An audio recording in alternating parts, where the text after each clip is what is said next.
My name is William L. Phillis, Executive Director of the Ohio Coalition for Equity and Adequacy of School Funding. In cooperation with more than 60 school districts in Ohio thus far, the Coalition is in the process of challenging the constitutionality of the EdChoice Voucher Program. The law firm of Walter Haverfield has been engaged as legal counsel for this litigation effort. The Coalition is attempting to enlist all school districts to help finance the effort. Membership in the Coalition for this effort is $2 per pupil annually. It is imperative that we win in the court of public opinion as well as the court system. To that end, we have engaged Precision New Media to help inform the public about how vouchers hurt Ohio. Dennis Willard, owner-operator of Precision New Media, is a career journalist that has written extensively about the DeRolf litigation, about vouchers, and about charter schools. He has created a PowerPoint presentation that explains why litigation is necessary. His passion for this effort and his expertise in communication is why he has been chosen to help with this effort. Dennis will now explain. Thank you, Bill. My name is Dennis Willard, and I was a State House reporter for 23 years, the last 15 as the bureau chief for the Akron Beacon Journal, where I focused primarily on school funding, charter, and voucher schools. And in 2010, I started Precision New Media. It's a real honor to talk to you today about Vouchers Hurt Ohio. Let's start with that name. We're making a value statement with our name. Our opponents like to talk about choice. They say the money should follow the student. What we want to do is turn that narrative on its head. We want people, every time they mention us, to make a value statement. Vouchers Hurt Ohio. Reporters, when they write about us or report about us in TV and radio, will have to use that name, Vouchers Hurt Ohio. We want to permeate the consciousness of Ohioans with our name, Vouchers Hurt Ohio. And we want to pursue that idea. Vouchers hurt our communities. Vouchers hurt local businesses. Vouchers hurt parents. Vouchers hurt educators. Vouchers hurt us all. And most critically, vouchers hurt our students, our young people, the very people that you became professional educators to help. Here's our mission statement.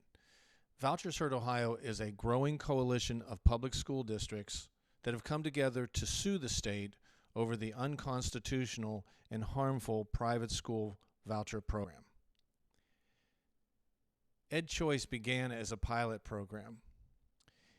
Since fiscal year 2008, however, it has grown from $42 million to $350 million this fiscal year. And on average, it's increasing by about $25 million a year. When the voucher program was first unveiled, it was promoted as a way to help impoverished families trapped in poor performing districts. Now we know that's not true.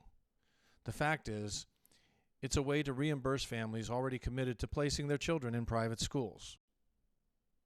The reality, vouchers have become a refund and a rebate program, draining precious dollars from your schools. There's a complete lack of accountability, and they're highly unregulated. Look what's happened over the years. Vouchers started at $1,229 per pupil, and now that has increased to $6,512. Public school funding has remained flat, and you can see around 2009, 2010, that voucher money per student exceeded the amount of money the state was spending on public school children. Nick Pittner, the lead attorney in the DeRolf school funding case, likes to compare this to two gas cans, one labeled local and one labeled state. Each can contains 5 gallons of regular unleaded gas. Now, if you fill your gas tank with 5 gallons from each can, you're going to have 10 gallons in the tank. But if someone steals 7 gallons of gas from your tank overnight, you're going to be left with 3 gallons. And more importantly, you don't really care where that gas came from or left. The fact is you have 3 gallons left when you need all 10 to make your rounds. You were robbed, and our public school children are being robbed too. Right now they're talking about possibly, and I don't think this will happen because it'll cause them too many problems, putting the voucher funding program in a separate line item in the state budget.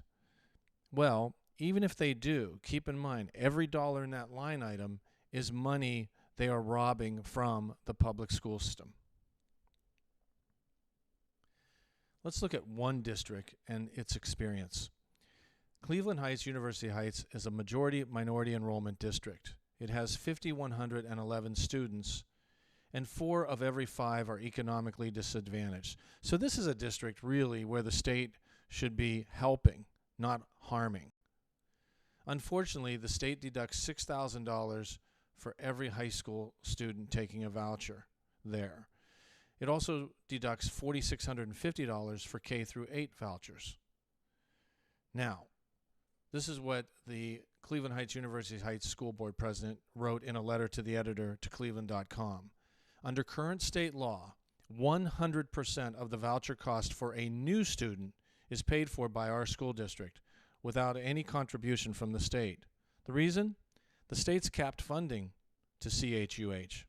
It has not capped funding for private vouchers. Look at what has happened to this district in the past 3 years. 2 years ago, the district lost $4 million as 1 in 7 students took a voucher.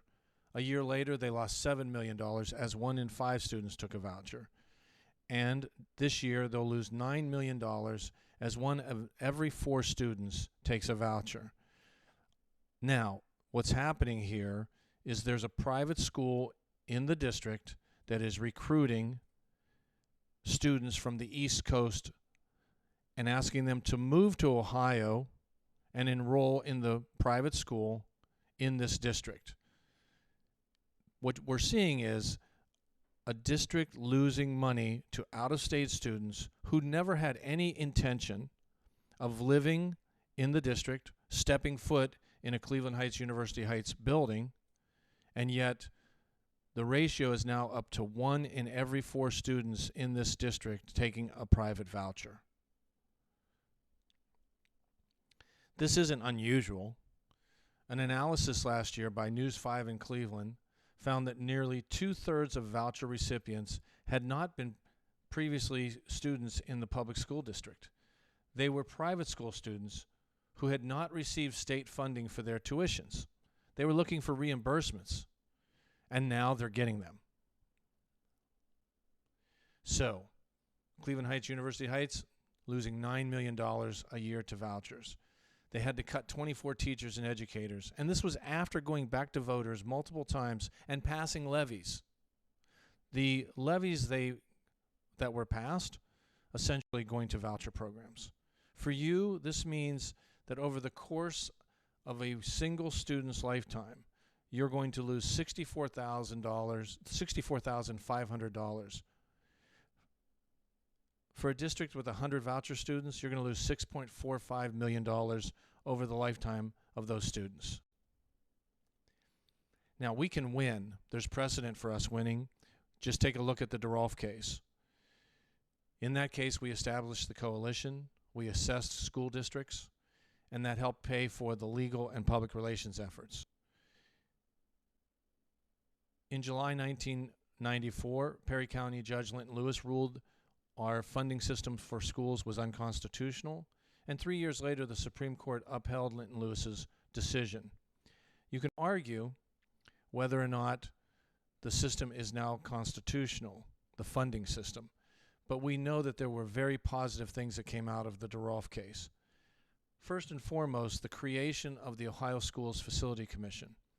Prior to the case, from 1956 to 1992, the state was involved in a highly inefficient and ineffective school building program with a small number of local school districts. After DeRolf, we saw the School Facilities Commission created. We've witnessed 1,200 new public school buildings being built across the state and a $23 billion investment in schools. We also saw something else happen.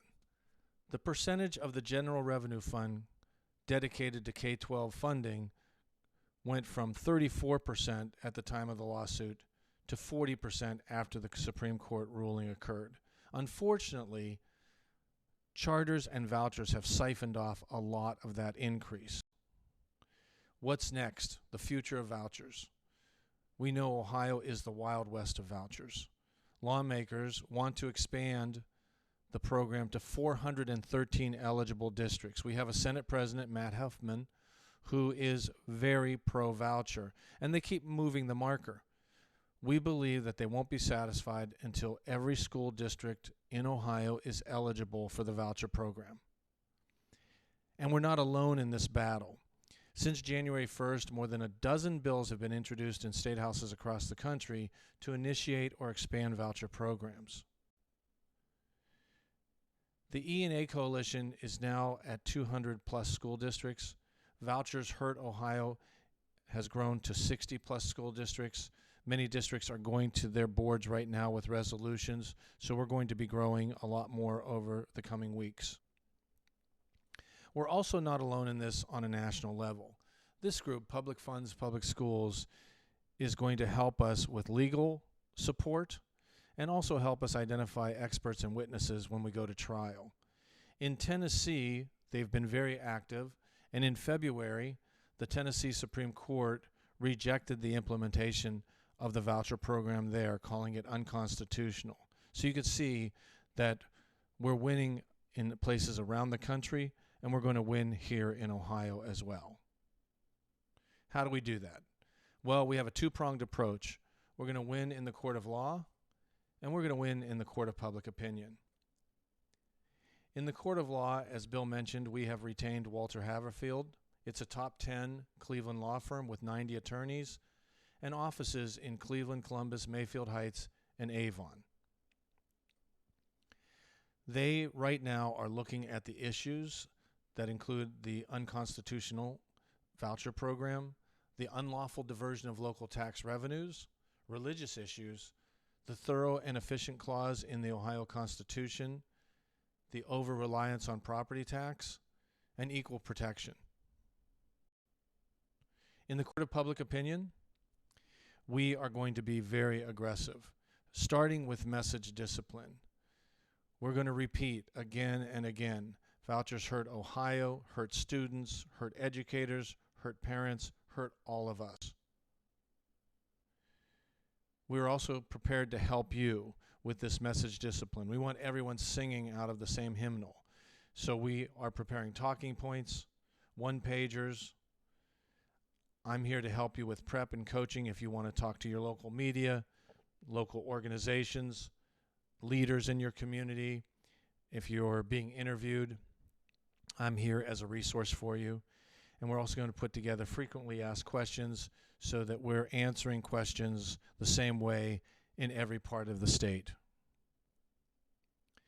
We'll have a very aggressive online presence. We have a website we launched, www.vouchershurtohio.com.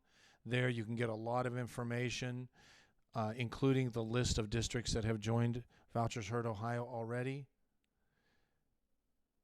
Every Tuesday morning at 10 a.m., we are sending out an email updating everyone on the progress of the campaign. Hopefully you're receiving this email. If you are not, it's very easy to sign up. You can go to vouchershurtohio.com, click the sign up button. You'll see a drop-down image like this, and all you have to do is click that blue box, sign up for emails. We can get your information and start getting you on the Tuesday email list. Also, that list, if someone wants to be on our email list, please send them to the website. On our social media platforms, we want to amplify our message, raise up school districts that have joined, share news stories and images that demonstrate just how badly vouchers are hurting Ohio, share earned media stories about VHO, and we're going to post press releases and drive traffic to our website there. Here is an image of our Facebook page, our Twitter page, and our Instagram. And as you can see, they're all branded the same. These are eye-catching share images that we're going to produce and share on a regular basis. We're going to try to make sure that we're getting a lot of facts out there to educate and inform the public about why vouchers hurt Ohio. We're also going to create short animated videos as well. Here's an example of one.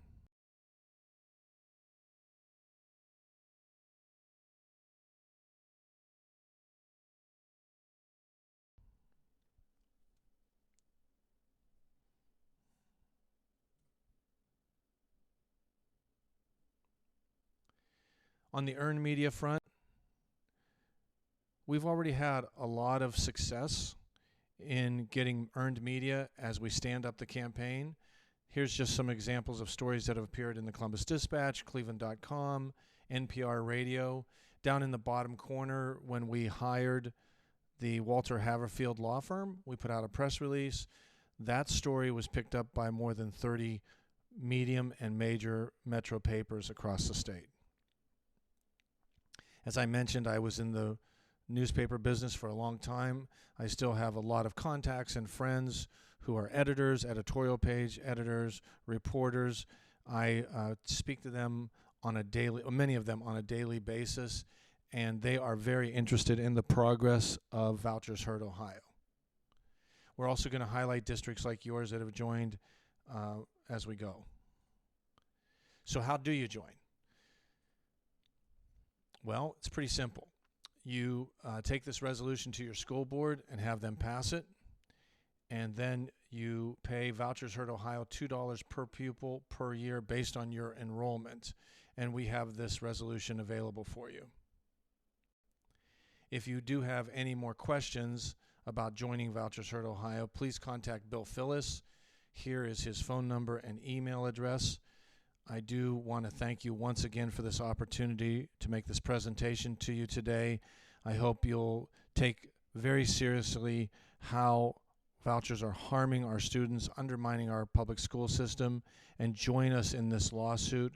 We believe we will be successful, and we hope that you're there with us. Thank you so much.